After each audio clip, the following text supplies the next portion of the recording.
Compañeras y compañeros, esta es una invitación a seguir la programación de Radio Miño en todas sus plataformas, Instagram, Facebook y YouTube. Radio Miño, Memoria y Acción Obrera.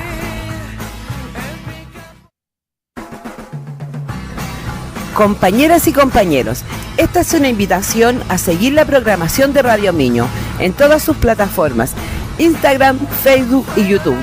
Radio Miño, Memoria y Acción Obrera.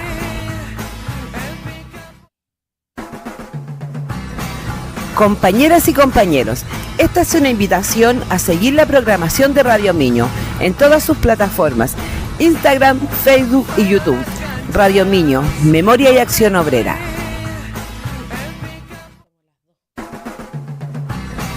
Compañeras y compañeros, esta es una invitación a seguir la programación de Radio Miño en todas sus plataformas, Instagram, Facebook y YouTube.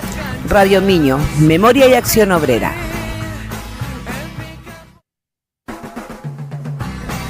Compañeras y compañeros, esta es una invitación a seguir la programación de Radio Miño en todas sus plataformas, Instagram, Facebook y YouTube. Radio Miño, Memoria y Acción Obrera.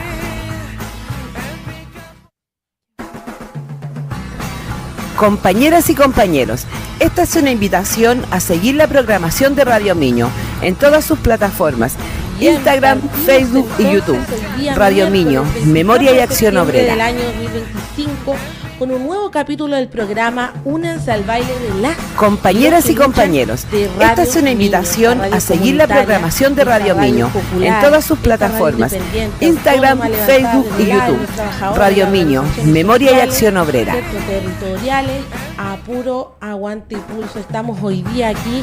Compañeras y compañeros, esta es una invitación a seguir la programación de Radio Miño en todas sus plataformas, Instagram, Facebook y YouTube. Radio Miño, Memoria y Acción Obrera. Esta parte 2, porque ya tuvimos una primera parte de este programa. Compañeras y compañeros, esta es una invitación a seguir la programación de Radio Miño en todas sus plataformas, Instagram, Facebook y YouTube. Radio Miño, Memoria y Acción Obrera. Un estudio que se ha hecho de a lo menos 30 años hasta la actualidad, y hoy día vamos a estar conversando. Compañeras y compañeros, esta es una invitación a seguir la programación de Radio Miño en todas sus plataformas, Instagram, Facebook y YouTube. Radio Miño, Memoria y Acción Obrera. Nuevo programa. También nos unimos como pueblo, como radio. Compañeras y compañeros, esta es una invitación a seguir la programación de Radio Miño en todas sus plataformas, Instagram, Facebook y YouTube. Radio Miño, Memoria y Acción Obrera. Desde aquí, Palestina libre, realmente se necesitan acciones. Compañeras y compañeros, esta es una invitación a seguir la programación de Radio Miño en todas sus plataformas, Instagram, Facebook y YouTube. Radio Miño, Memoria y Acción Obrera. Bueno, también junto a esto nos unimos a la compañeras y compañeros, esta es una invitación a seguir la programación de Radio en todas sus plataformas, Instagram, Facebook y YouTube. Radio Miño, Memoria y Acción Obrera. De las familias de la Lamien Julia Chuñil, que ya lleva más de 10 meses desaparecida. Compañeras y compañeros, esta es una invitación a seguir la programación de Radio Miño en todas sus plataformas, Instagram, Facebook y YouTube. Radio Miño, Memoria y Acción Obrera. Han estado ahí, bueno, fueron desde el Estado de Chile a decir que está todo lindo, maravilloso. Compañeras y compañeros, esta es una invitación a seguir la programación de Radio Miño en todas sus plataformas, Instagram, Facebook y YouTube. Radio Miño, Memoria y Acción Obrera. ¿Dónde está Julia Chuñil? Vamos a encontrarla, vamos a seguir luchando hasta saber. Compañeras y compañeros, esta es una invitación a seguir la programación de Radio Miño en todas sus plataformas, Instagram, Facebook y YouTube. Radio Miño, Memoria y Acción Obrera. La práctica de la memoria y el compromiso que tenemos como pueblo chileno. Compañeras y compañeros, esta es una invitación a seguir la programación de Radio Miño en todas sus plataformas, Instagram, Facebook y YouTube. Radio Miño, Memoria y Acción Obrera. ¿cierto?, del pueblo, de quienes estaban siendo atacados en contra, bueno, compañeras y compañeros, esta es una invitación a seguir la programación de Radio Miño en todas sus plataformas, Instagram, Facebook y YouTube. Radio Miño, Memoria y Acción Obrera. Ni perdón ni olvido. Y recuerden que no se llama ni se dice compañeras y compañeros, esta es una invitación a seguir la programación de Radio Miño en todas sus plataformas, Instagram, Facebook y YouTube. Radio Miño, Memoria y Acción Obrera. Tengamos claro también los conceptos de la dictadura militar. Compañeras y compañeros, esta es una invitación a seguir la programación de Radio Miño en todas sus plataformas, Instagram, Facebook y YouTube. Radio Miño, Memoria y Acción Obrera. Este programa, contarles que, bueno, salió una noticia donde dice que una fundación compañeras y compañeros, esta es una invitación a seguir la programación de Radio Miño en todas sus plataformas, Instagram, Facebook y YouTube. Radio Miño, Memoria y Acción Obrera. En la Semana de la Biodiversidad en la Expo Osaka. Compañeras y compañeros, esta es una invitación a seguir la programación de Radio Miño en todas sus plataformas, Instagram, Facebook y YouTube. Radio Miño, Memoria y Acción Obrera. Estas estrategias de conservación que han posicionado a compañeras y compañeros, esta es una invitación a seguir la programación de Radio Miño en todas sus plataformas, Instagram, Facebook y YouTube. Radio Miño, Memoria y Acción Obrera. A los territorios por sobre la vida humana, por sobre la biodiversidad, ¿cierto? Compañeras y compañeros, esta es una invitación a seguir la programación de Radio Miño en todas sus plataformas, Instagram, Facebook y YouTube. Radio Miño, Memoria y Acción Obrera. Terminar poniendo por encima de todo la concentración de riqueza de capital. Compañeras y compañeros, esta es una invitación a seguir la programación de Radio Miño en todas sus plataformas, Instagram, Facebook y YouTube. Radio Miño, Memoria y Acción Obrera. Parque Tantauco para denunciarla por todas partes. Compañeras y compañeros, esta es una invitación a seguir la programación de Radio Miño en todas sus plataformas, Instagram, Facebook y YouTube. Radio Miño, Memoria y Acción Obrera. Gracias por la invitación, muy contenta de estar acá. Bacán, muchas gracias por venir también hoy día a hacer esta parte 2, ¿cierto? De este gran estudio que, como decíamos, son 30 años de investigación que has estado realizando. Sí, es un periodo largo, es un periodo también que tiene sus vaivenes, sus variables que van cambiando, no es todo estático, pero hay algunos puntos en común que se pueden rescatar. Cari, es que parece que se quedó la música pegada de fondo. ¿Podríamos revisar? Nos están avisando ahí que no se escucha nada y yo hablé como 3 horas. No, estamos revisando. No, pero ahí se escucha. Ah, claro, se estaba escuchando ahí al principio. Chúngale. ¿Qué vamos a hacer? Vamos a tener que empezar todo de nuevo. Ya.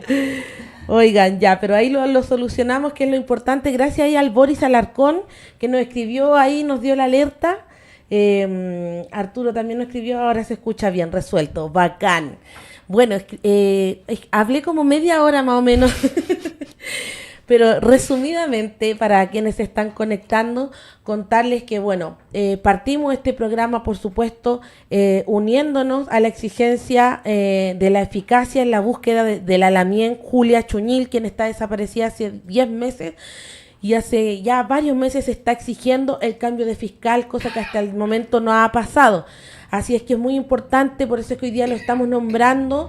¿Dónde está Julia Chuñil? Queremos que haya eficacia, una real búsqueda de la Lamien en este poder judicial chileno corrupto y discriminador con el pueblo mapuche, y lo hemos visto y lo hemos estado viviendo. Por eso hoy día lo denunciamos acá en Radio Miño, y junto con eso también bregamos por la libertad, por el alto el genocidio y Palestina libre, urgente. Basta de discurso, necesitamos una acción que realmente le dé un alto al genocidio de Israel contra Palestina. Así que Ha sido terrible todas las imágenes, todo lo que se está viviendo, todos los niños, niñas, mujeres, personas, seres humanos a quienes están asesinando cada día, y eso tiene que parar ya. Así es que, bueno, y también le contaba una noticia de que hay Piñera, ¿cierto? El expresidente corrupto, ladrón y asesino que tuvo Chile, y con quienes sufrimos mucho, sobre todo en el periodo del 2019, finalmente con la revuelta popular.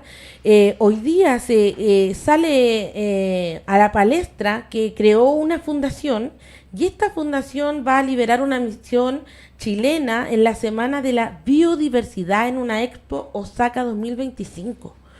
Y es grave, dice, la Fundación Parque Tautauco es la protagonista de la delegación nacional que presentará las diversas estrategias de conservación que han posicionado a Chile como referente en la protección de ecosistemas únicos.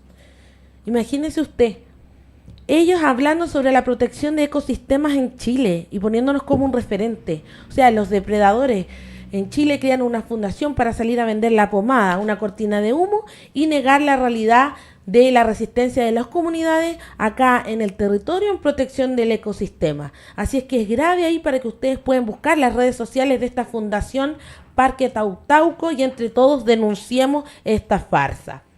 Y como les decíamos, hoy día estamos con la parte número 2. Ahora sí que sí. Ahí tuvimos una pequeña falla al inicio y bueno, queremos presentarle nuevamente a la querida Karina Narbona, investigadora y antropóloga de Fundación Sol. Cari, ¿cómo estás? Hola Nico, muy bien. Contenta de estar acá y de poder volver sobre este tema, que es un tema muy amplio, no daba para largo, no pudimos cerrarlo en el capítulo anterior, así que muy bueno que podamos profundizar en ello.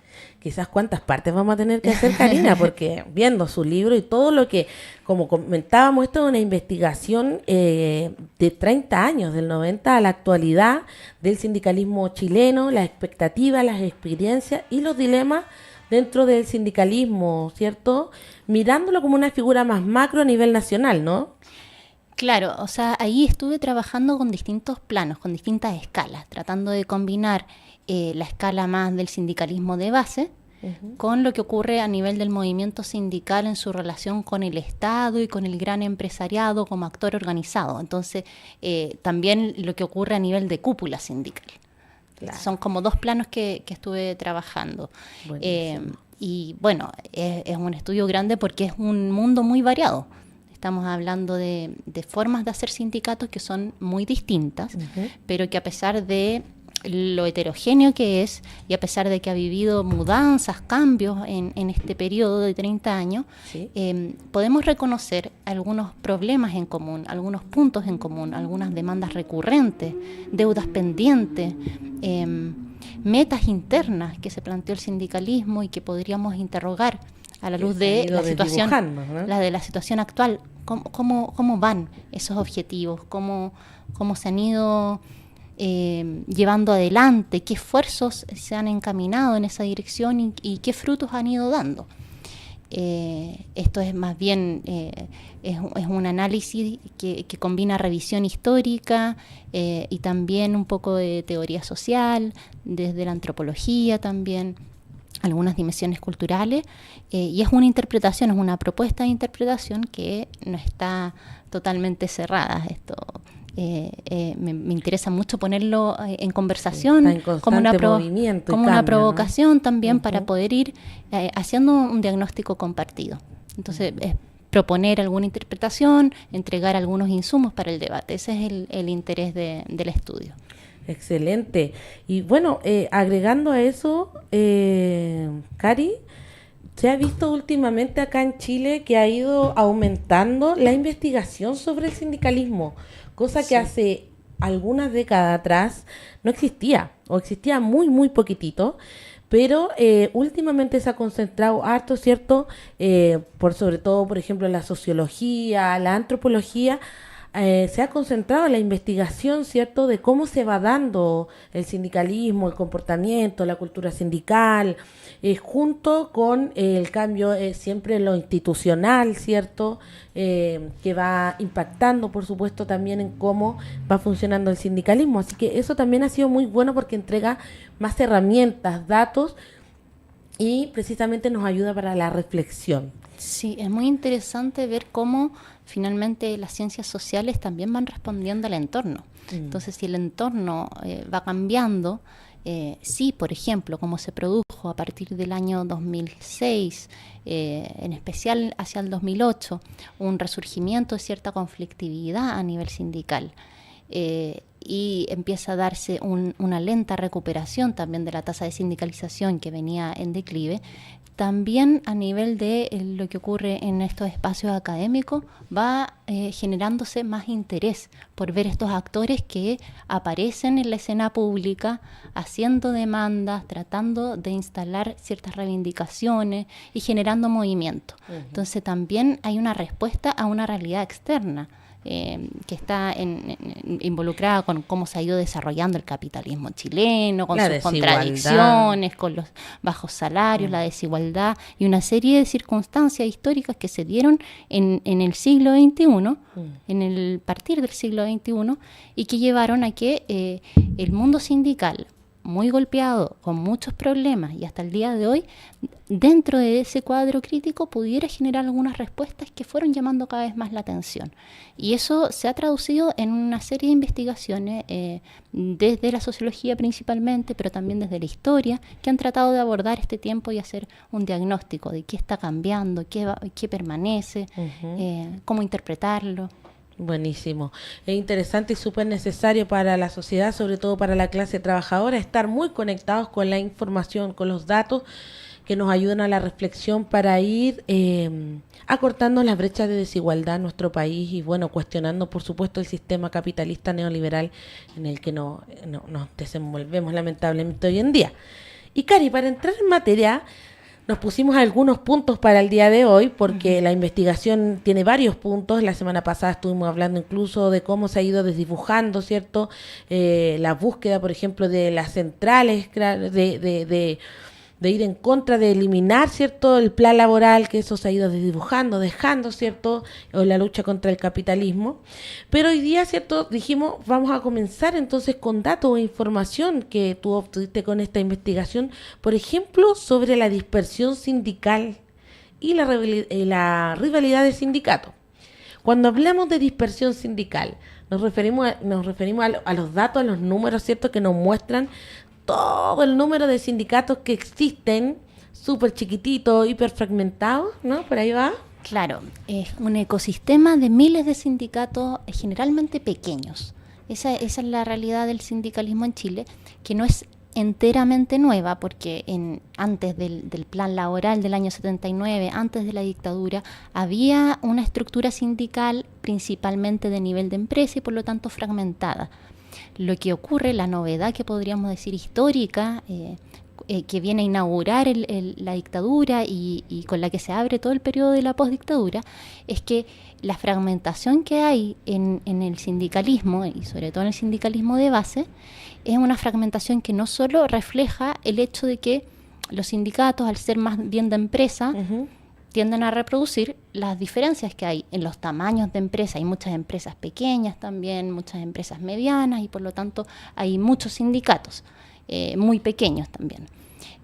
Sino que dentro de la gran empresa, y esta es la gran novedad, se genera un paralelismo entre las organizaciones. Y hay una rivalidad incluso en un espacio que ya es acotado, que es el sindicalismo de empresa. Entonces, la fragmentación, que podríamos decir que es el rasgo distintivo del sindicalismo en el país, recrudece, aumenta en este periodo.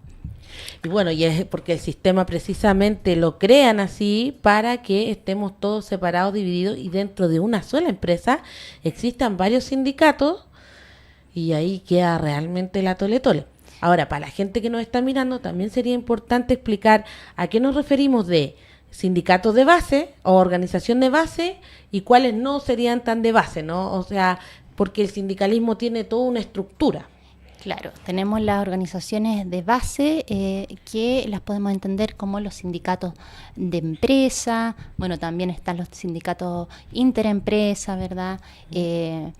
Transitorios, entonces en ese caso a veces hay un sindicalismo que suma a trabajadores de varias empresas, pero no alcanza a ser un sindicato tan grande, entonces por lo tanto lo llamamos más bien de base.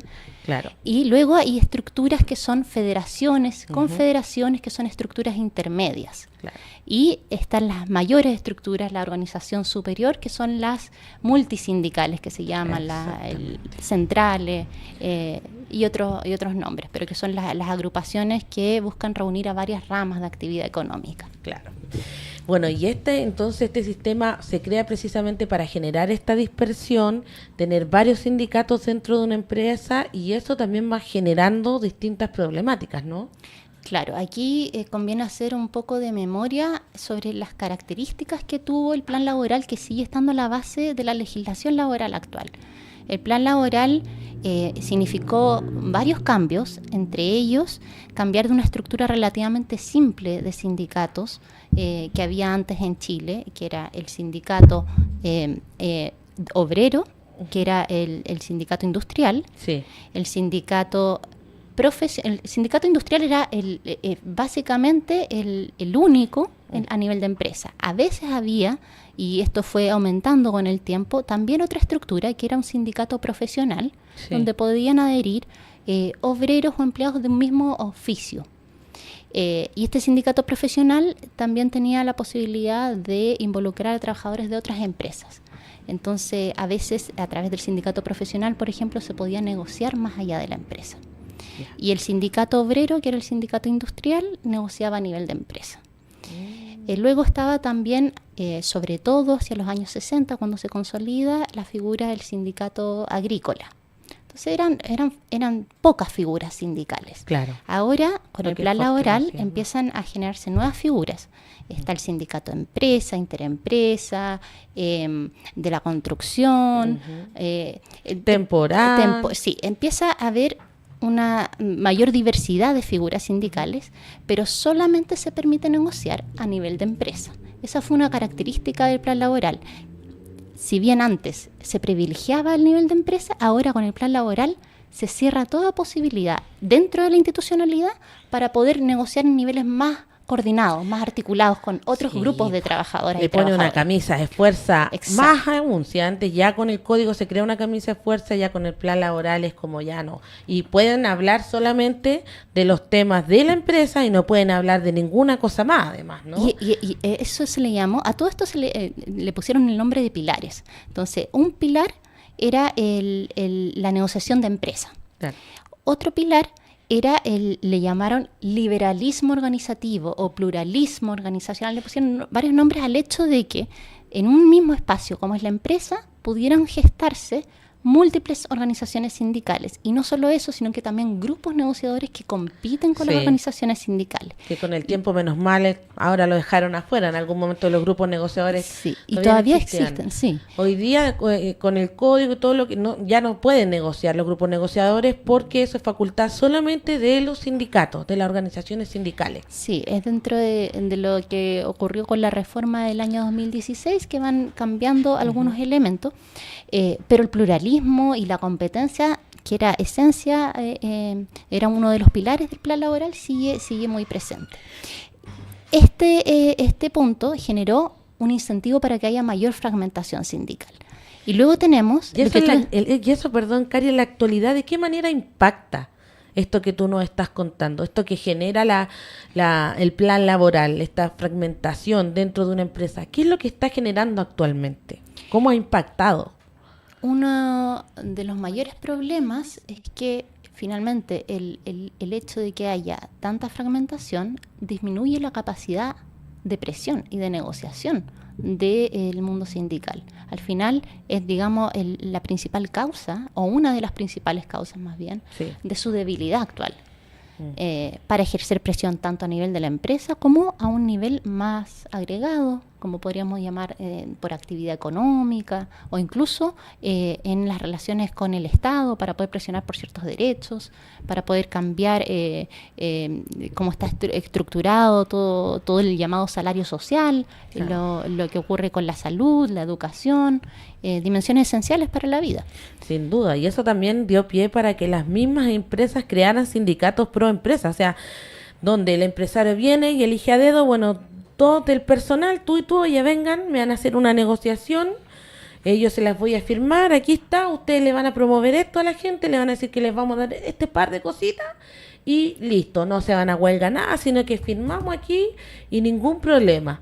Y eso también, por supuesto, ha impactado directamente en la cultura sindical, porque esos sindicatos más bien hacen un sindicalismo, como se le llama, sindicalismo neoliberal, que solamente se dedican a administrar plata para allá, plata para acá, listo. Se ven para la pura negociación, no hacen asamblea, no hay educación popular, no hay comunidad, no existe nada del sindicalismo más que un contrato solamente y algunas cositas ahí que se le entrega, ¿no? De parte del empresariado, para asegurarse que no entren organizaciones realmente de trabajadores.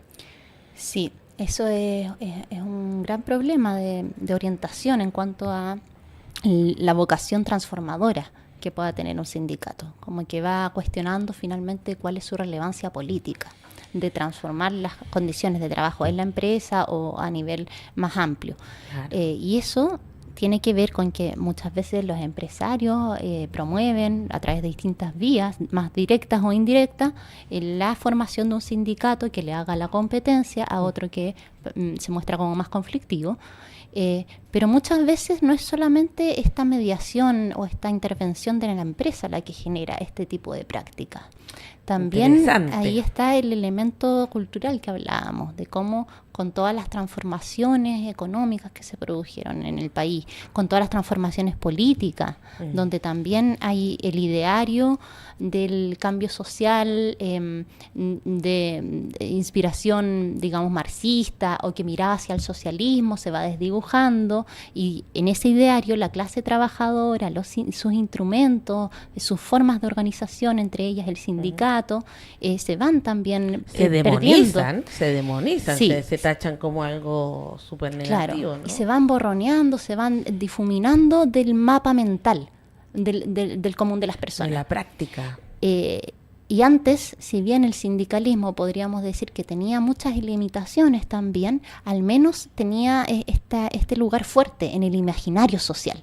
Era político sindical. Claro, entonces había una cierta cultura y cohesión sindical que significaba no solamente ser parte de un sindicato, que como que se da de una manera más bien natural, tú entrabas a una empresa y te afiliabas al sindicato, sino que significaba también una participación dentro de espacios asamblearios, pero también una comprensión de que el sindicato, si bien va a generar una negociación con la empresa por salario, claro, una mejora económica, ¿no? Económica, una fiscalización del cumplimiento de las leyes laborales, y va a generar una mejora de las condiciones inmediatas de las y los afiliados, también incluso una comprensión de que al sindicato quizás le interesan otro tipo de cambios políticos, un poquito más amplios.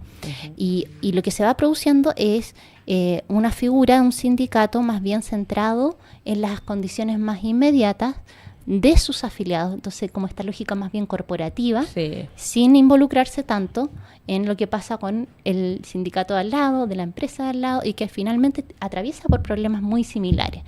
Se convierten en lo que le decimos hoy día las cajas de compensación, que solamente te entrega beneficio, algunas cosas, pero nada más. Claro, y podríamos decir que eso recoge en cierto grado un espíritu más del mutualismo que está al principio, sí, del asociacionismo obrero, y que es muy relevante porque significa prestarse ayuda mutua. Pero que también tenía sentido. Y todavía lo tiene, ¿verdad? Sí, pues. Pero cuando queda solamente enclaustrado, digamos, en ese rol, sí, en el rol de administrar, ¿verdad? Las ayudas que se puedan generar, los tipos de asistencia que se puedan generar a través de estas organizaciones, se va perdiendo la capacidad de pesar políticamente en otro tipo de decisiones. Y eso es un gran desafío para el mundo sindical, y eso apareció mucho en las entrevistas que realicé. Cómo poder salir de esta lógica de administrar lo inmediato, estar apagando incendios a nivel local con muy pocos recursos y poder generar un movimiento sindical más amplio, incluso un movimiento de clase más amplio. Ese gran desafío de poder salir de las fronteras de la empresa y poder escalar, digamos, la organización sindical a un nivel superior. Las organizaciones intermedias siempre generaron ese rol de poder orientar una intermedias visión. serían federación, Por confederación. Sí. Eso de federarse, unirse con otros, siempre fue una forma de poder ejercer un poder político mayor y de una escala más amplia, a un nivel de un sector, como colectivo de trabajadoras y trabajadores, más allá de la empresa. Claro. Y eso todavía, ese rol todavía sigue siendo muy relevante. Es como una ventana hacia la politización, las organizaciones. A poner los temas ahí sobre la mesa, ¿no? Más allá también del trabajo, que es también de educación, de salud, de vivienda. Exacto. Pero ahí es donde nuevamente nos topamos con un elemento que era propio del plan laboral. Si se revisan las discusiones del plan laboral, que las pude revisar, que están en las actas secretas, esto se planteaba recurrentemente. No podemos, decían, llegar y clausurar las organizaciones de nivel intermedio, no es muy presentable como cartas ante el mundo y había muchas presiones internacionales. Tenían que disimular, ¿no? Entonces se permite la generación de organizaciones de este tipo, pero no se les permite negociar colectivamente. No. Entonces, si bien es una vía a través de las cuales hay un traspaso de experiencia, de visión política, de formación sindical, o sea, sirven estas organizaciones, están bastante constreñidas, limitadas en una de las dimensiones más importantes del sindicalismo, que es poder negociar colectivamente y cambiar las condiciones económicas, al menos lo suficientemente como para poder llegar más tranquilos y tranquilas a fin de mes, poder conservar nuestra propia capacidad de trabajo incluso, para poder ir al otro día a trabajar y seguir, o sea, no estamos hablando de nada cambio extraordinario, de hecho. Pero incluso para cumplir ese rol que es de primera necesidad, se enfrenta el mundo sindical actual a grandes problemas. Y eso ha sido parte de las demandas del mundo sindical, poder negociar colectivamente desde los años 80. Es algo que ha estado presente en las organizaciones más grandes como agenda. Ahí se puede cuestionar si las estrategias han sido las más adecuadas, pero ha estado presente. Ha estado presente en las luchas de subcontratistas que emergieron en los años 2006, 2007, 2008 fuertemente en sectores de la economía exportadora, y después se fue difundiendo a otros sectores como el retail. Se amplió ya después. Se presentó incluso, bueno, en el Estado a través de otra forma de transformar a las y los trabajadores en meras mercancías transables que se desechan rápidamente, como es el trabajo a honorarios en el Estado. Entonces, esto ha estado presente, de poder coordinarse, esta lucha de poder generar formas de negociación más amplias, ha estado presente. Los frutos no han sido tan estables. En algunos casos, por ejemplo, en el sector del cobre se lograron generar acuerdos marcos que se van renovando, pero siempre significa una lucha, ¿verdad?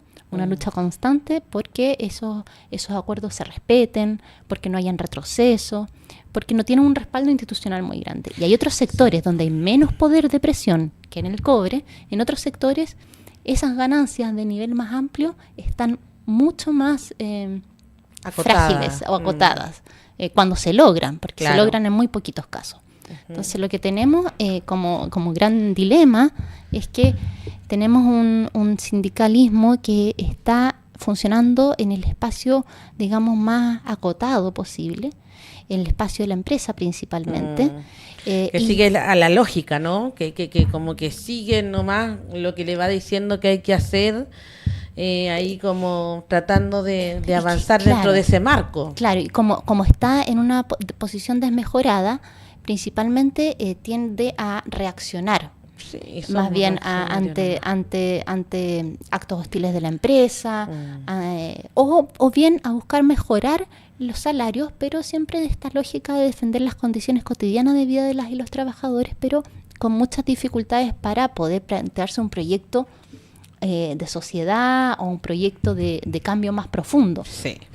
Oye, Cari, entonces vemos cómo el plan laboral entonces impacta de distintas maneras, por supuesto nos tiene hiperfragmentado, y ahí quisiera pasarme a la parte de la rivalidad de los sindicatos, porque es otra cosa más que impacta este plan laboral, el tener esta fragmentación. Si nos pudieras contar también en la investigación, ¿qué fue lo que te arrojó, que pudiste ver también ahí la realidad de la rivalidad entre los sindicatos dentro de una misma empresa o quizás también externamente, ¿no? Sí, esta era una rivalidad que estaba muy presente dentro de la empresa, pero incluso en las organizaciones intermedias, volviendo a lo que señalábamos antes, a las organizaciones intermedias también les cabe este problema, porque también se generan muchos paralelismos en ese nivel. O entonces, diferencias políticas sindicales, sí, ¿no? Digamos, son paralelismos que tienen distintas razones de ser. En ocasiones tiene que ver con proyectos efectivamente muy sindicales muy distintos. Sí. Y se tratan de con lo que me dicen las entrevistas, entrevistamos a 50 dirigentes de distintos sectores. Lo que aparecía recurrentemente era que, bueno, se intentó dar la pelea en la interna, se intentó cambiar la lógica de la organización, pero a veces eso se considera que no es viable y lleva a formar otra organización. Las diferencias, iba sacando a gente de un lado, iban creando otra organización, y otra organización. Sí. Y así se van multiplicando también los referentes que hay incluso en este nivel que dicen ser como de organizaciones, no se pueden haber miles de organizaciones como en el de base, tiene que haber algún grado de centralización, claro. Incluso si es que vemos lo que ocurre a nivel de las organizaciones de nivel superior, las centrales. Tenemos que existen varias centrales. Sí. La principal sigue siendo la CUT, pero sobre todo por también el distanciamiento, los problemas internos que hay en esta organización, empiezan a generarse muchas críticas, y dentro de estas críticas algunos deciden dar un paso al costado y formar otras organizaciones. Más precisamente ahí también por los partidos políticos, que son quienes terminan tomando las decisiones por encima de la y los trabajadores y sus bases. Ese es un tema que el histórico problema ahí. Muy presente. Y actualmente también.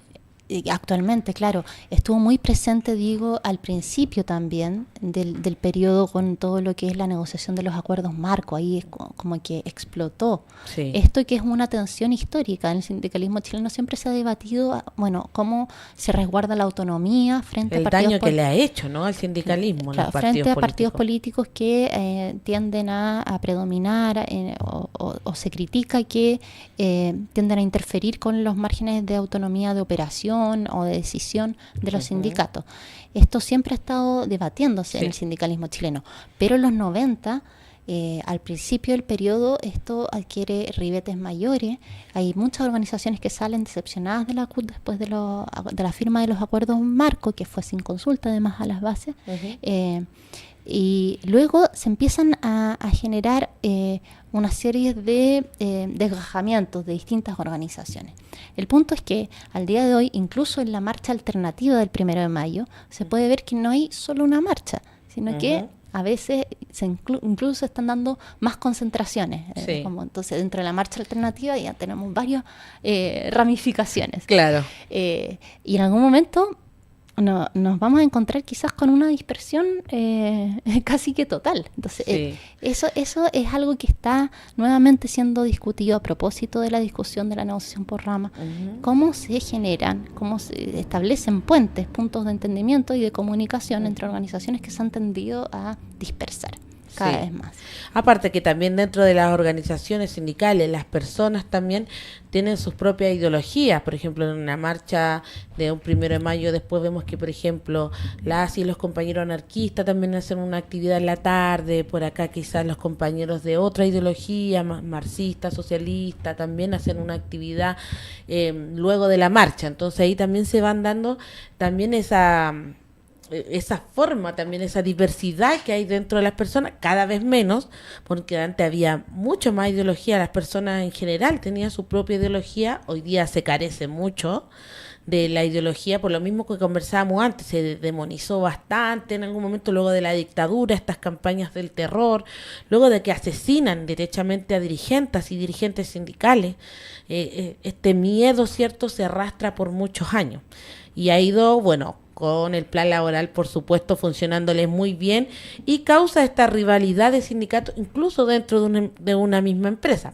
Ahora, ¿se podría considerar más natural una rivalidad de un sindicato creado por los trabajadores en contra de un sindicato creado por la empresa y que es un secreto a gritos, digamos, a voces, ¿cierto? Todos saben que este sindicato es pro empresa, están elegidos a dedo las personas que están dirigiendo allí, no se le pregunta casi nada a las bases, pero generalmente lo que hace el empresario es, bueno, a usted le voy a dar un poquito más que a lo otro, entonces la gente se queda ahí por el tema económico, pese a que sabe incluso, ahí hay un tema de ética también, que hoy día ya no hay mucho, se entiende la necesidad, pero bueno, la necesidad también, bueno, hay que mezclarla con otras cosas y eso ha llevado a que le dé fruto al empresariado, le dé resultado esto de los sindicatos amarillos, como les decimos, los sindicatos pro empresa, que es un problema y que por supuesto ahí se tiene que generar esa rivalidad y que muchas veces terminan deshaciéndose los sindicatos pro empresa cuando se fortalece el sindicato de los trabajadores también, la gente se va dando cuenta de la realidad y aquí se va haciendo un trabajo más de cultura sindical, de comunidad, de apoyo entre los compañeros, etcétera, que es muy distinto a este otro que es sumamente frío, no tiene sentido, solamente un tema de lucas y nada más. Sí, como bien dices, aquí hay distintos tipos de rivalidad. Entonces está ese tipo de rivalidad que hablábamos antes, de diferencias de proyecto, de visión sobre cómo debiese ser el sindicato, incluso dentro de lo que podríamos decir un sindicalismo honesto. Claro. Y luego está la rivalidad con un sindicalismo deshonesto vinculado a la empresa, ¿verdad? Y junto con eso, algo que aparece mucho en las entrevistas, es una rivalidad por razones más superficiales, pero que terminan pesando mucho y que es por egos, como por se atribuye al menos un papel importante a ciertas características personales y de relaciones interpersonales. Sí. Entonces, que eso hace que una organización completa finalmente termine distanciándose de otra, a veces por rencillas mayores o menores, pero porque también el sindicato tiende a verse como una especie de feudo o de espacio privado de una dirigencia en particular. Sí, que ahí siempre está, ¿cierto? Este problema de que se puede ir a lo personal, porque bueno, uno puede tener muchas ganas de ser dirigente o dirigente sindical, pero si tus bases no votan por ti o saca otra mayoría, sea por las razones que sea, ¿cierto? Bueno, ahí como es difícil y ahí lo que es necesario es mirar el bien común de todos, decir, o sea, pese a que tengo diferencias, qué sé yo, es necesario que sigamos avanzando todo en unidad, pero muchas veces lo que se da ahí es la hiperfragmentación y que se crea otro sindicato, ¿cierto? Para, bueno, porque yo también quiero tener mis bases, yo también quiero tener este sindicato, yo creo que así, que así, y eso por supuesto que nos hace mucho daño, nos hace muy mal a los trabajadores en general, como algo común. Eso nos ha ido generando mucho daño en el sindicalismo. Quizá al principio no nos fuimos dando cuenta, pero eso es algo de lo que ya se ha conversado mucho, el tema de los egos. ¿Hasta dónde llego? ¿Hasta dónde es?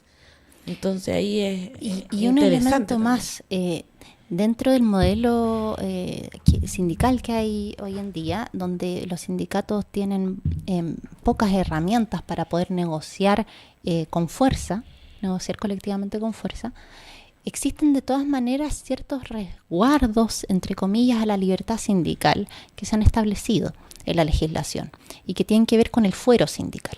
Claro. Y a veces este fuero sindical funciona como una especie de premio de consuelo frente a dificultades que hay para poder llevar una organización con más peso. Es al menos como una frontera que se establece, bueno, no nos echen a la dirigencia, podamos cuidar al menos que haya unas cuantas representaciones sindicales a nivel del centro de trabajo. Y a veces, en función del fuero sindical, se prefiere mantener organizaciones separadas en vez de fusionar. En vez de generar como formas de unidad orgánica dentro de del mundo sindical en un espacio de la empresa. Ese es otro elemento que también ha estado jugando ahí. O sea, por cuidar el fuero se descuida otras opciones de integración. Sí, totalmente. Entonces, bueno, el resultado es que hoy en día en Chile hay muchas organizaciones pequeñas. El 50% de los sindicatos activos, son 9.000 sindicatos activos en el sector privado, el 50% tiene 50 socios o menos. Eso significa que tenemos una enorme dispersión, ¿verdad? Tremenda. Ha mejorado un poco en el sentido de que, no sé, el 2019 eso era cerca del 50% tenía 40 socios o menos, ahora 50 socios o menos. Sí. Pero bueno, y seguimos hablando también, de sindicatos muy pequeños. Claro, y lo otro es que también están también organizándose los trabajadores de las pequeñas empresas también, que antes era como menos... un ejercicio que no se realizaba, no había mucho miedo. Hoy día tenemos sindicatos de pequeña empresa, entonces por supuesto que el número también más está bajo, ese elemento, tienes toda la razón. Sí, claro, hay las estadísticas quizás cuando nos arrojan los números no nos arrojan ese detalle, pero ha habido un aumento en el sindicalismo en número, ¿no? Sobre todo de mujeres. Sí. Que ha elevado, ¿cierto? Y hoy día estamos cerca del 20%, ¿no? de sindicalismo en nuestro país. Sector privado, asalariado del sector privado. Sí. En algún momento, hacia el 2019, fue el 22%. Ha disminuido, bueno, hay todo un efecto, también un retroceso de la organización, de la movilización, todo desde el 2020. El cambio de estructura también claro, industrial. Sí, de condiciones de empleo que han ido cambiando también. Entonces hubo una suerte de retroceso en cuanto a lo que estaba ocurriendo, y que era un aumento de la sindicalización que se podía registrar desde el año 2006, que venía superando el declive de los años 90. Buenísimo. Hay un cierto estancamiento, habrá que ver cómo se comportan estos datos. Bueno, esto siempre los se años va que moviendo, vienen, claro, no es algo estático. Sí. Tiene que ver con muchos ámbitos de la economía, del país, de las conciencias de las personas también, del aguante, porque antes teníamos mucho la cultura del aguante, de aguantar todas las malas prácticas, todo el abuso. Hoy día eso ha ido cambiando, las nuevas generaciones ya no vienen y aguantan cualquier cosa, entonces eso también promueve un cambio a organizarse. Ahora es bien difícil dentro de una sociedad que es bien individualista, de eso no nos podemos olvidar, lamentablemente nos metieron eso, luego la dictadura, el capitalismo, sálvatelas por ti solo, ¿cierto? Pero sin embargo ha ido cambiando, va a seguir cambiando, tenemos que avanzar hacia ser comunidad, hacia estar organizadas y organizados, porque hace muy poco tiempo, de hecho, salieron unos datos que efectivamente dice que las y los trabajadores que están sindicalizados tienen mejores salarios que la otra media del país. Entonces, bueno, es súper claro. Bueno, ahí obviamente te habla de lo económico, pero también es muy importante ver cómo se resguardan los derechos humanos de los trabajadores dentro de un lugar de trabajo. Antes de seguir, Cari, perdón, quisiera saludar a quienes nos están mirando en estos momentos, están conectados ahí, déjenos sus saludos. Saludamos a Boris Alarcón, a Arturo, a Carlos Con Alonso, que nos escribe saludos, compañeras y compañeros, a José Amaro, dice saludos a todas y a todos. Abrazo para todos ustedes quienes están conectados, compañeras y compañeros. Si tienen dudas, consultas, algún saludo, vayan escribiéndonos. Los vamos a ir leyendo en un momentito. Cari, bacán, hablamos de la rivalidad de sindicatos, de la dispersión sindical.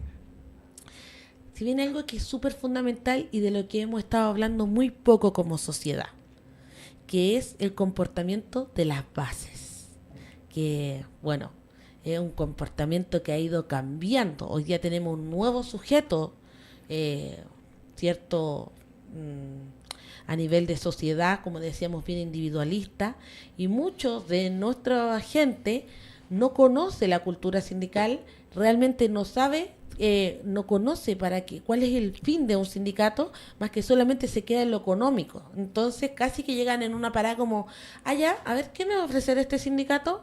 Allá, ¿y qué me ofrece este otro sindicato? Y ahí veo, ¿cierto?, dónde económicamente me va a convenir estar. Una cuestión que le ha hecho muy, muy mal a la clase trabajadora chilena. Cuéntanos, ¿qué te arrojó en la investigación? Sí, ese es un punto que salió bastante, que es una tensión que está tratando de abordar el sindicalismo, ¿verdad? De cómo responder al hecho de que ahora el perfil de la socia o el socio es de alguien que está cotizando constantemente. Dentro de también esta suerte de mercado de organizaciones sindicales que se generan dentro de la empresa, en general dentro de la empresa, ocurre que empiezan a comparar, bueno, ¿cuánto me cobra de cuota el sindicato versus cuántos beneficios recibo? Una lógica totalmente de cliente, de una suerte de empresa de servicios. Sí. Y esto tiene que ver con los cambios económicos, ¿verdad? El ideario neoliberal, el cambio en la dinámica de la sociedad, donde muchas más cosas están sujetas al vaivén del mercado, sí, y a la lógica de tener que pagar y, en fin, el fondo, cada todo uno se la arregla como puede, todo, claro. Y en esta lógica que es de mercado más competitiva, donde las personas rivalizan entre sí, también dentro del mundo sindical se empiezan a reproducir esquemas lógica que son menos solidarios o antisolidarios.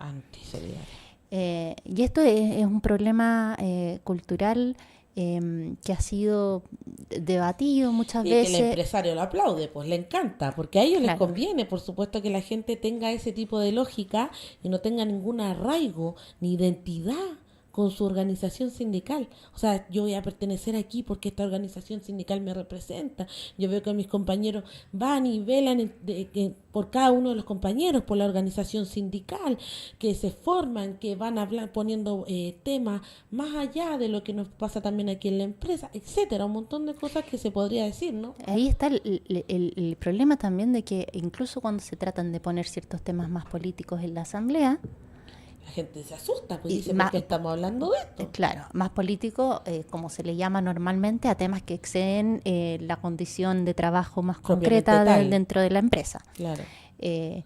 Y entonces, hay una doble reacción. Por un lado, las bases que no se muestran tan abiertas a discutir estos temas, y por otro lado, las dirigencias sindicales que dicen, bueno, si esta es la sensación de la base y frente al riesgo de que haya una fuga de afiliados al otro sindicato, yo voy a recular y no voy a instalar más estas temáticas, voy a irme por discutir los puntos de la negociación colectiva y sería, o la canasta que vamos a entregar a fin de año, la GIFCA.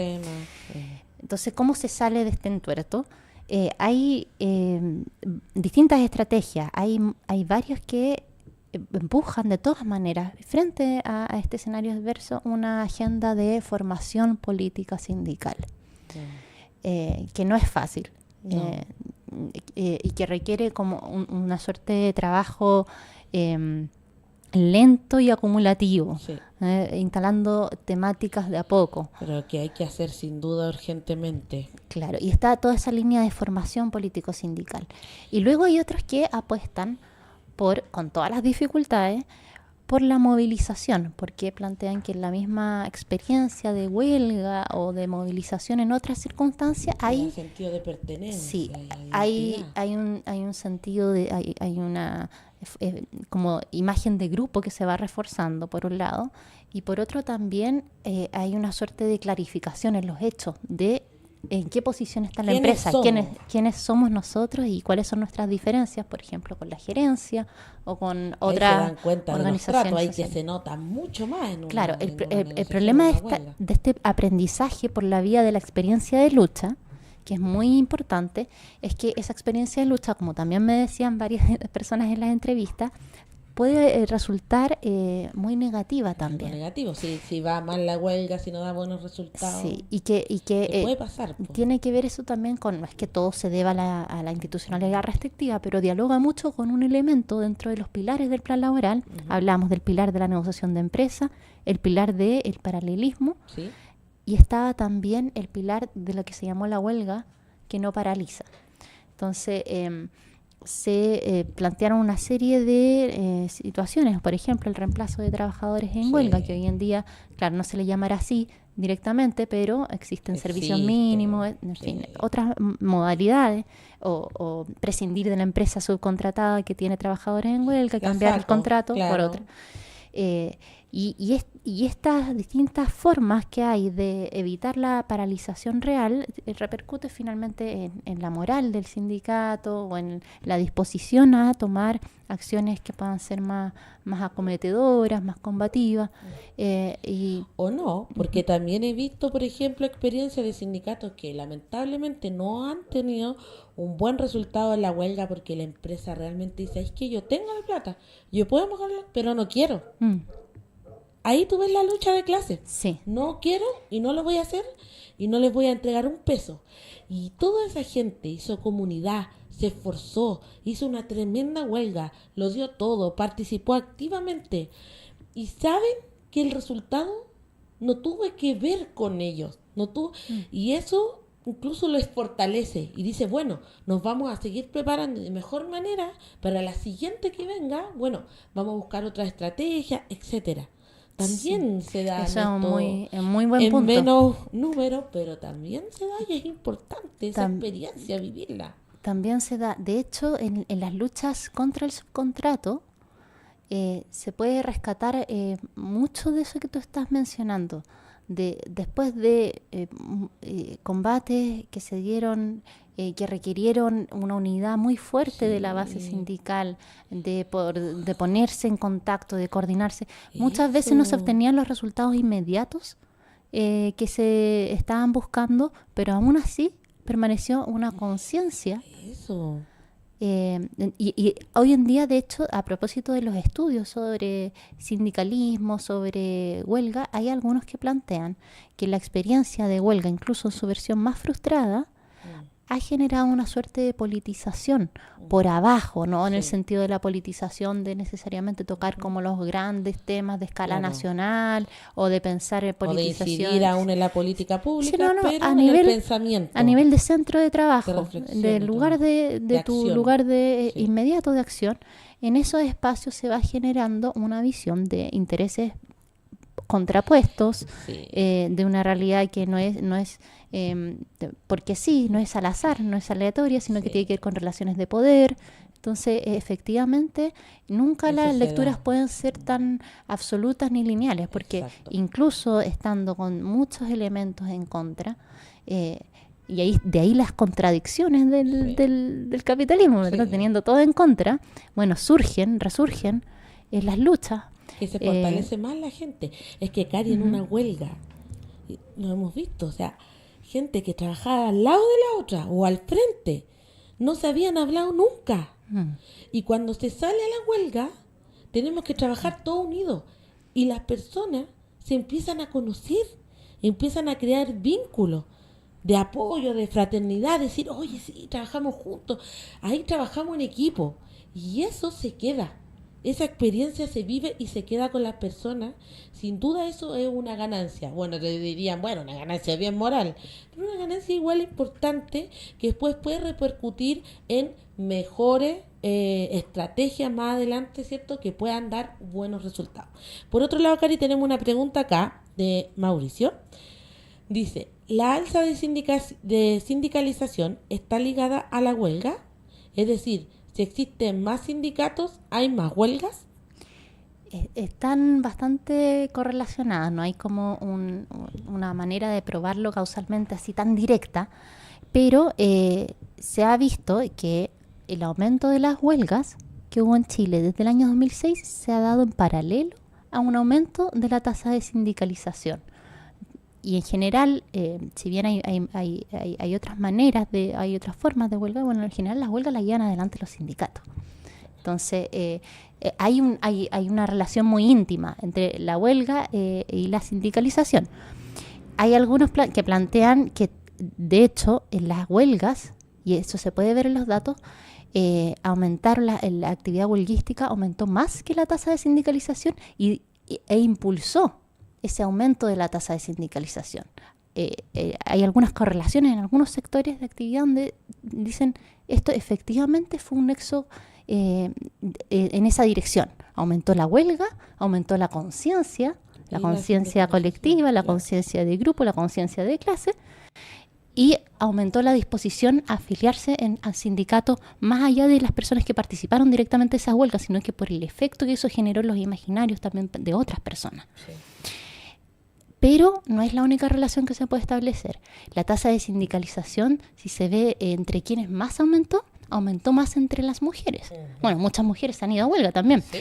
Pero esto también tiene que ver con cambios estructurales de la matriz productiva, con el aumento del área de servicios sociales, financieros, con el área del comercio, claro.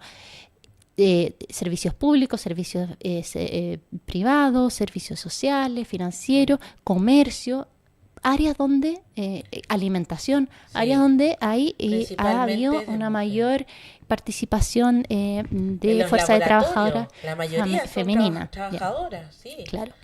Entonces ahí tenemos otra fuente del aumento de la sindicalización que es muy relevante, incluso sí. Podríamos decir que es más relevante, porque sí. si se mira la tasa de sindicalización de los hombres, no ha aumentado mucho.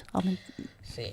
Además, lo que podríamos también quizás reflexionar también del aumento es por la entrada masiva de la mujer al trabajo, ¿cierto?, en estas áreas de servicio, pero también porque las mujeres nos hemos dado cuenta que donde hay mayor número de mujeres en una empresa, esa empresa se quiso aprovechar, quiso abusar de, esta histórica polifuncionalidad que tenemos las mujeres, que podemos hacer varias cosas al mismo tiempo casi. Querían sacarle el jugo precisamente dentro de la empresa y nació esto de la poli o la multifuncionalidad, o sea, hácete varias cosas y todo por el mismo precio, pues digamos. Entonces, se empiezan a generar también harto abuso en materia en donde la mayoría somos mujeres, y también por eso yo creo que se toma este camino de la organización sindical, de la huelga, y por sobre todo también la llegada de las mujeres a los cargos sindicales, que también ha sido muy importante, que fue lento el proceso, casi siempre entramos al principio a ser secretaria, así empezó, secretaria, harto tiempo.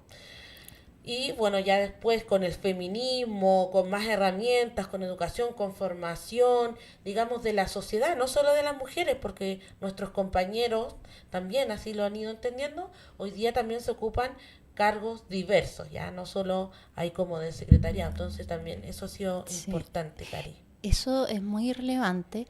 Ahora, lo que han visto los estudios que se han hecho sobre el tema es que la feminización de la afiliación sindical igual ha sido mucho más rápido que la incorporación de mujeres en las dirigencias. Si se compara incluso a nivel internacional, hubo una investigadora que hizo la comparación con Nueva Zelanda, que podríamos decir tuvo algunos procesos económicos similares a los de Chile. Yeah. ¿Y qué pasó? Que se comportó también la afiliación sindical con este rápido aumento de la afiliación sindical femenina. Pero en ese caso, esta investigadora veía que las dirigencias sindicales pasaron a ser mucho más ocupadas por mujeres que aquí en Chile. Aquí en Chile recién eso cambió con la ley de cuotas sindicales de hace poco. Claro, y ni así, porque muchas renuncian a eso. No, ninguna queremos ser, así que... Y es que siguen habiendo muchas barreras también. Es más difícil para la mujer también, porque tiene que ver también a nivel familiar, si tu familia te apoya en que tú también lleves adelante esa dirigencia, o si se van a estar oponiendo constantemente, porque la dirigencia sindical es un tema no de 8 a 6 de la tarde, sino que va mucho más allá, a veces 24/7, cuando pasa algo, cuando fallece alguien, hay que ir allá, hay que ir a apoyar a nuestros compañeros, a ser representantes de la organización. Todo eso conlleva más tiempo y más, claro. Generalmente las mujeres somos las cuidadoras, somos las que estamos a cargo de la familia, de los hijos, o somos familia, solo las mujeres nos hacemos cargo de nuestro hijo, no hay un padre presente. Entonces, ahí se habla de la triple jornada, porque está la jornada de trabajo tradicional, el trabajo en la casa y la jornada sindical. Entonces, convalidar eso, en considerando que los sindicatos han sido tradicionalmente espacios más bien masculinos, con prácticas muy masculinas de hablar, de dar la palabra, etcétera, de cómo se relacionan las personas, y también en cuanto a los horarios que se adoptan o el tipo de demandas también que se plantean en las negociaciones colectivas, donde hay algunas dimensiones que afectan más a las mujeres que no son lo suficientemente rescatadas también. Claro, además que el mismo machismo dentro de la organización y de los mismos socios de las bases, que muchas veces habían estado acostumbrados a una representatividad masculina, que se ve fuerte, que levanta la voz, que tiene ciertas conductas que todos conocemos, digamos que se hacen más cercanas al sindicalismo, versus, ¿cierto?, la entrada de una dirigente sindical que tiene otras formas, o que quizás se parece, o que quizás algunas sentimos que ahí debería acercarse más a esto, que a esta idea, ¿cierto?, que existe concebida de dirigencia sindical y cómo hacer el ejercicio. Entonces, a veces las mismas bases, los socios, ¿cierto?, discriminan también a sus compañeras, bueno, y para qué decirlo, lamentablemente, de las mismas mujeres, a las mujeres, que ahí estamos, ¿cierto?, en medio del cambio de nuestra sociedad. Por eso es tan importante el feminismo, es tan importante hablar y plantear estos temas, porque por eso también hoy día las mujeres están poniendo sobre la mesa los temas de acoso laboral, de acoso sexual, etcétera, ¿me entiendes? Y bueno, las mismas relaciones también tóxicas dentro de lo laboral, que tienen que crear una ley que se llama, bueno, lamentablemente y dolorosamente por Karim, sus suicidios finalmente, para poder ahí, no sé, pues, de alguna manera calmar, ¿cierto?, las relaciones dentro de lo laboral y hacerlas más civilizadas también. Eso está ahí adentro. Y el sindicalismo ahí también, por eso es súper importante, porque la asamblea te permite hacer comunidad, te permite conocernos, hacer algunas cosas juntos, ¿cierto? Salir de la lógica de la producción constante y repetitiva en la que estamos, y podemos salirnos de esa lógica y un rato reflexionar, que es lo que no nos permite el trabajo repetitivo. Reflexionar, pensar, darle una vuelta a la idea, a las cosas, y de manera colectiva, que es lo mejor. Exacto, y ahí a propósito de eso está todo el tema de cómo se va recuperando espacio dentro de la jornada para actividades extralaborales, ¿verdad? Claro, para que las relaciones humanas. Y en eso, aquí podríamos volver al tema de las mujeres. Uno de los temas que más se plantean dentro de las demandas de mujeres tiene que ver con el control de los horarios, tiene que ver con las jornadas excesivas, justamente por toda la presión que tienen del trabajo también de cuidados y domésticos. Entonces, ahí dentro del mundo sindical se abre también toda una ventana a través de la sindicalización de mujeres, como para poder situar con fuerza el problema del tiempo. Y van cláusulas directamente en la negociación colectiva en beneficio de los tiempos y también de los hijos. De dejar de decir que los hijos son cargas de la mujer, sino que también de los padres, que los padres también deben tener beneficios para el cuidado de sus infancias, de sus hijos, que deja de ser el cargo solamente de las mujeres. Entonces eso también es importante, y hoy día se están viendo varias cláusulas que nacen en las negociaciones colectivas precisamente para ir instalando estas temáticas que son fundamentales para el desarrollo de la vida. Exacto. Y con eso podemos volver a la reflexión sobre lo que hacen los sindicatos hoy en día, que si bien partimos con un diagnóstico bien crítico y hay que mantenerlo porque hay muchos problemas, también es importante remarcar que no es que los sindicatos no consigan nada. Claro. Se van estableciendo límites morales, físicos y materiales a la explotación.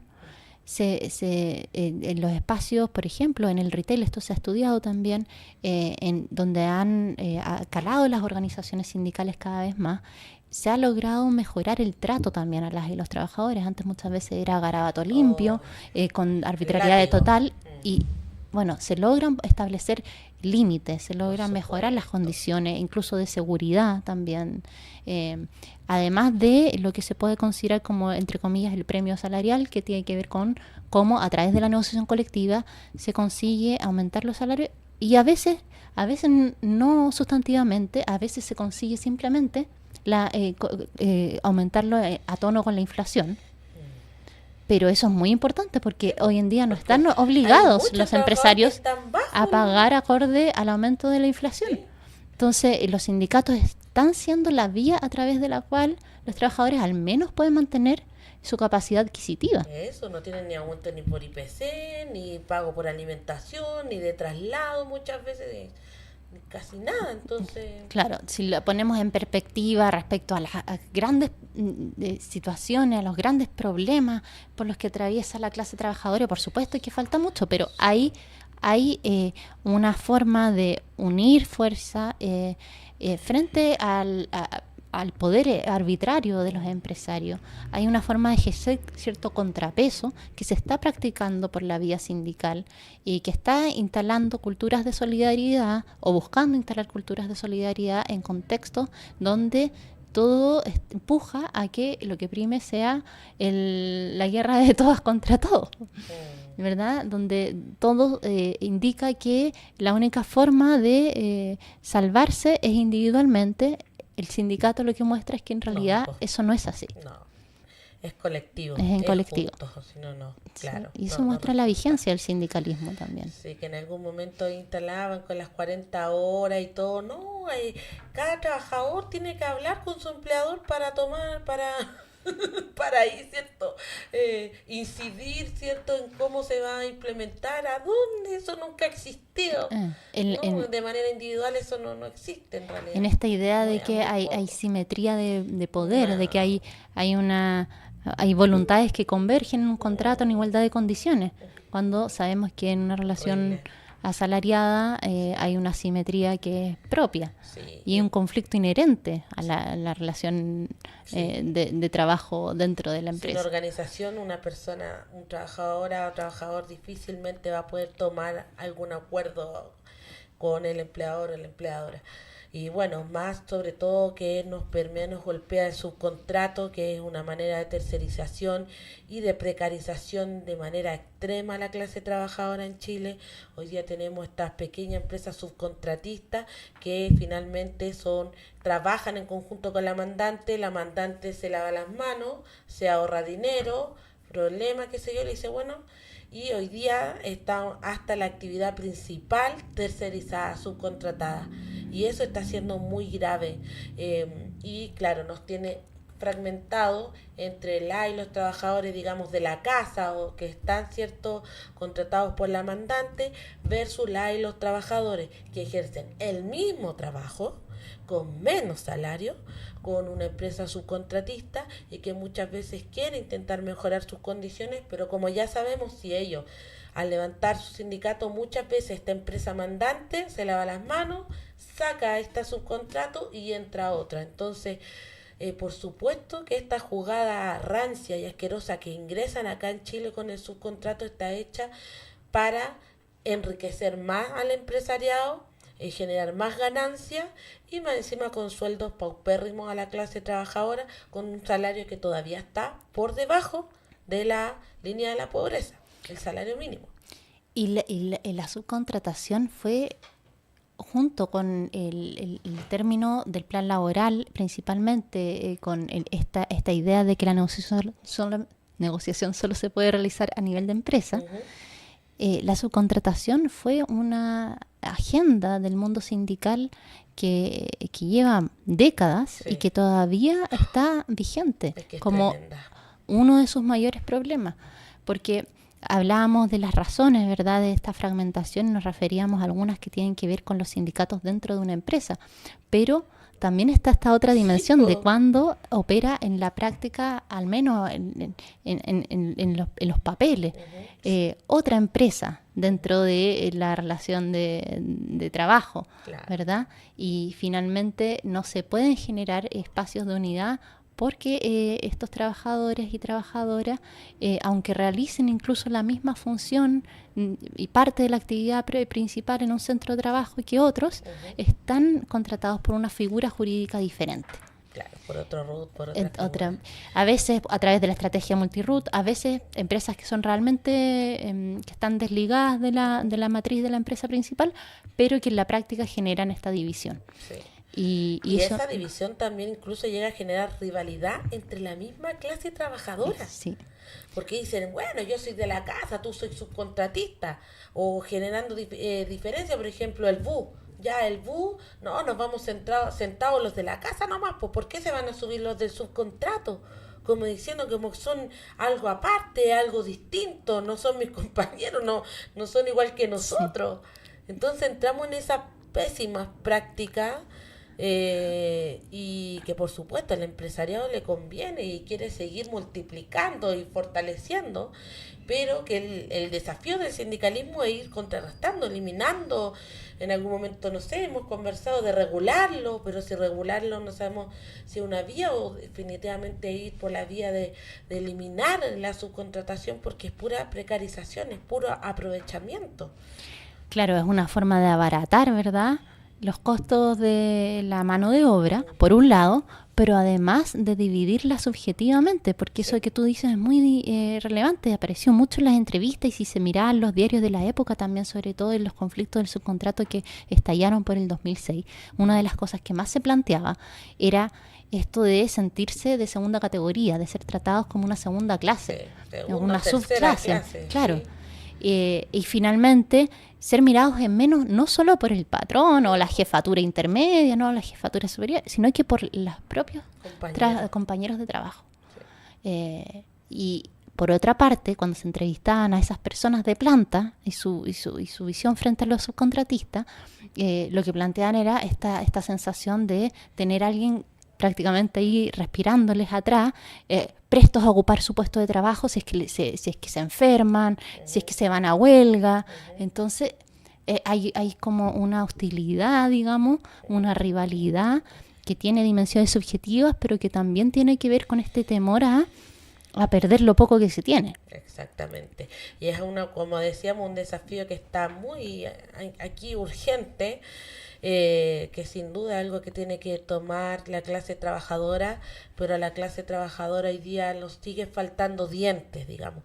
Nos falta todavía realmente volver a ser un movimiento de trabajadores. Por el momento seguimos muy dispersos, ni las centrales logran tener un movimiento de trabajadores. Ahí hay unas divisiones tremendas por estas diferencias muchas veces grandes que hay de que hacer. O entreguistas, ¿cierto? Y todo esto, entonces eso no nos permite, ¿cierto?, avanzar como clase trabajadora, como sindicato, como movimiento de trabajadores nacional. Y para allá tenemos que apuntar, ver cómo avanzar pese a las diferencias, ¿cierto?, para poder ahí ir mejorando las condiciones, como decíamos, no tan solo materiales, sino que humanas de las personas en nuestro país. Bueno, Cari, hemos tenido un tremendo programa. Aquí tocamos todos los puntos que nos propusimos. Sí. Bacán. Hicimos la tarea. Sí. Nos van faltando más puntos por los que pasar en esta investigación, es mi pregunta, para que tengamos una parte 3, si pudieras, si quisieras, Karen. Sí, hay siempre, esto es hablar de las hipótesis más generales, las problemáticas más generales, pero siempre es posible ir afinando la mirada, ¿verdad? Ver las diferencias, porque no todos los sectores se comportan de la misma manera o tienen los mismos exactos problemas. Hay algunos problemas que son comunes, otros que son muy particulares de algunos sectores. Hay distintas fases dentro de estos 30 años por los que ha pasado el sindicalismo. Entonces se pueden seguir analizando estos años para poder ir sacando perspectivas de cambio, de qué se puede hacer, ¿verdad? Sí. Bueno, y dentro de todo esto que conversamos, incluso también está el tema de la violencia, de la represión policial y estatal en contra de los trabajadores cuando está la problemática de la huelga entre un privado. Que ahí nadie entiende por qué entra esta figura de la represión policial a ayudar al privado. O sea, si lo entendemos, pero no debería ser así. Entonces, bueno, también está esa dimensión que es muy importante y que lo que busca, ¿cierto?, es ahí imponer el miedo, ¿cierto?, la represión. Bueno, precisamente te pueden hoy día por distintas cosas hasta llevar a un tribunal, digamos, en una huelga, y eso le ha dado mucho efecto, ¿cierto?, para ir teniendo estas huelgas que no paralizan, que no movilizan, que no llaman tanto la atención como históricamente se ha hecho para obtener los resultados. Pero bueno, puede ser materia para otra o programa. Agradecerle a todos quienes estuvieron conectados, agradecerle al equipo de Radio Miño, nuestro radio control, ahí nuestro compita Mauricio Rojas. Agradecerte a ti, Karina, por estar acá junto a nosotros, darte un tiempo de venir acá a Radio Miño para compartir con nosotros tu investigación tan importante y que aporta sin duda a la reflexión y a la construcción de alternativas de nosotros las y los trabajadores. Así que eso, pues muchas gracias y a Fundación Sol. También, cierto, que siempre están investigando y poniendo los temas del trabajo, de las pensiones, cierto, sobre la mesa. Un abrazo a todos y bueno, nos estamos viendo el próximo martes. Vamos a irnos con la parte 2, pero sobre soberanía alimentaria con Juanma, ¿cierto? Así es que va a estar buenísimo también para que se conecten con nosotros. Ahí Carlos Cona Alonso nos escribe: excelente, compañeras, y Karina, un gran abrazo. Ahí va acá. Saluditos, Carlos, y a todos ahí, Arturo, José, a todos quienes estuvieron conectados. Un abracito y únanse al baile de las y los que luchan, que eso es importante, mantenernos organizados en comunidad. Nos vemos.